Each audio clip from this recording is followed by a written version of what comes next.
Mars 2024. Hier, on m'a encore demandé ce qu'était le design industriel. Je n'ai pas bien su répondre. Mais maintenant que j'écris, je peux enfin répondre avec assurance. Le design industriel, tel un jardinier du progrès, cultive des créations où se mêlent force et finesse. Comme les branches d'un arbre s'étirent vers le ciel, les lignes et les formes racontent leur propre histoire, rappelant l'inspiration de cette nature infinie. Des courbes rappellent les rivières. Le matériau choisi évoque la terre, le bois, le vent mêlé.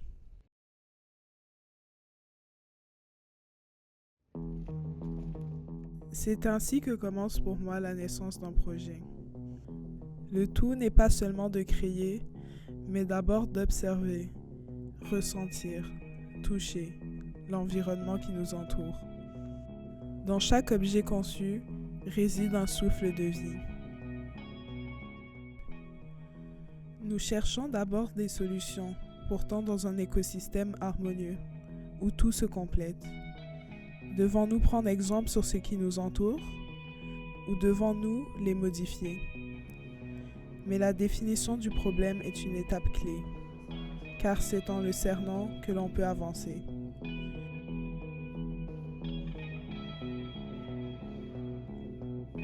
Le design thinking est-il une boussole pour l'innovation? Prototyper, expérimenter, oser l'erreur, c'est ainsi que naissent les solutions d'un autre ailleurs.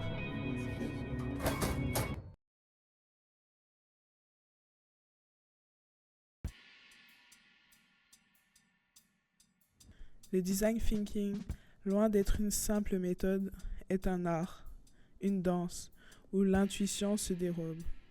Tel un architecte des objets, il sculpte l'espace.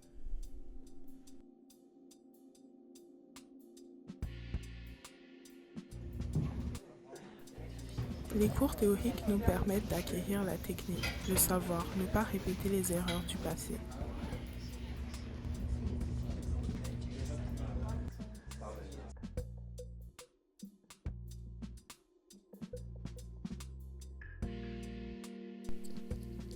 Il est d'abord important de faire des prototypes, des esquisses, plusieurs croquis avant de tout débuter.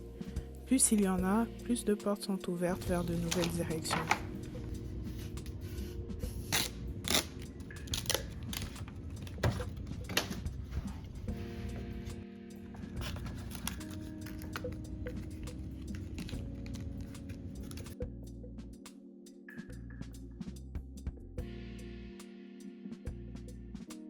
Les maquettes et l'exploration des matériaux nous font réaliser les proportions et l'aspect physique de l'objet.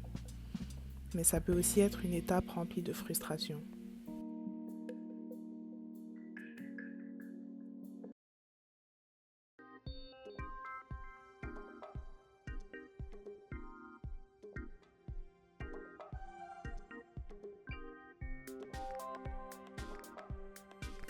Et c'est ainsi qu'arrive la nuit, la période nocturne.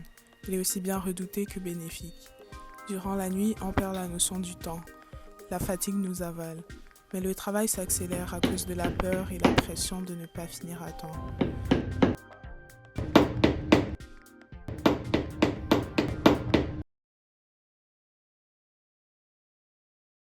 Mais c'est aussi là que peuvent germer les meilleures idées.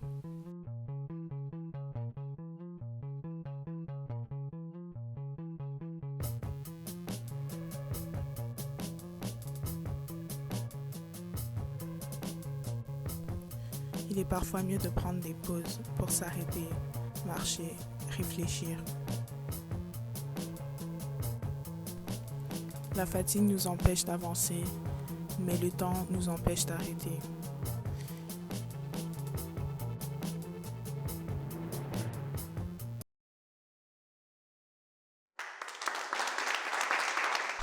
Très bien. Suivant, Serena, peux-tu nous parler un peu du processus de production de ta chaise? Pour faire ma chaise, je me suis inspirée de la nature. J'ai observé mon environnement. Mais laissez-moi d'abord vous parler de ma définition du design.